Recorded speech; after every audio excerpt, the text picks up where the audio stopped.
Bonjour à toutes et à tous, on se retrouve pour une toute nouvelle vidéo Mercato et aujourd'hui on va parler de deux dossiers majeurs du côté du Paris Saint-Germain qui, comme vous l'avez vu dans le titre, sont dans une très mauvaise posture et c'est ce qu'on va voir dans cette vidéo.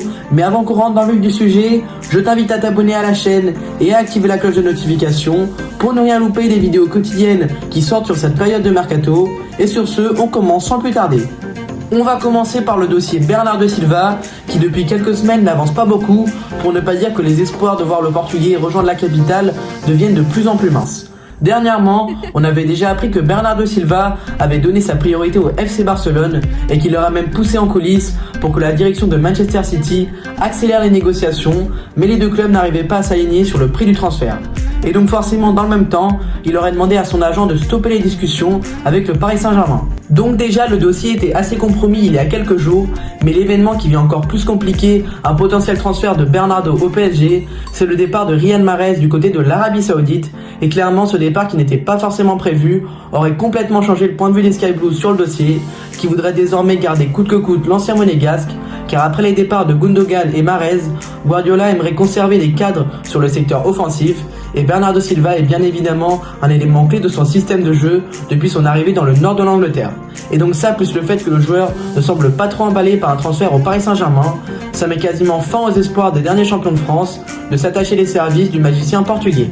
Maintenant, le PSG travaille sur d'autres pistes pour se renforcer offensivement. On parle notamment de Bradley Barcola qui plairait énormément à Luis Enrique, et le PSG pourrait passer à l'offensive très prochainement sur le dossier. On passe maintenant au dossier Harry Kane qui lui aussi se complique fortement.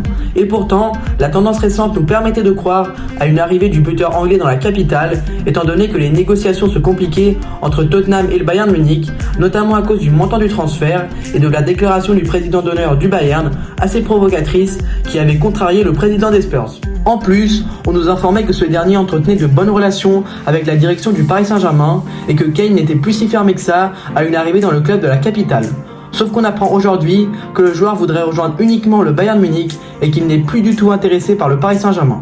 Donc sur ce dossier, le PSG semble dépassé et sauf énorme retournement de situation, Harry Kane ne sera pas un joueur du Paris Saint-Germain en 2023-2024. Mais heureusement, là encore, les derniers champions de France étudient d'autres pistes au poste de numéro 9. On a notamment la piste Dusan Vlahovic qui semble plutôt bien partie, mais la piste Gonzalo Ramos n'est pas à négliger et très récemment, on a même appris qu'Eli Wahi intéresserait le Paris Saint-Germain et j'ai d'ailleurs dédié une vidéo ce matin sur son cas que je vous invite à aller voir si vous voulez plus d'informations.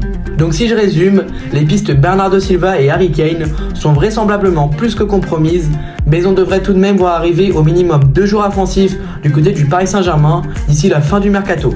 En tout cas, c'est vraiment dommage pour le PSG et la Ligue 1 qui passent à côté de 2 joueurs de classe mondiale. De votre côté, n'hésitez pas à me dire qui vous voudriez voir rejoindre la capitale parmi les noms que j'ai cités plus tôt dans cette vidéo. Et pour ma part, j'arrive au terme de cette vidéo. Si elle vous a plu, n'oubliez pas de lâcher votre meilleur like, de vous abonner à la chaîne et d'activer la cloche de notification. Et moi je vous dis à très bientôt pour une nouvelle vidéo Mercato. Ciao ciao.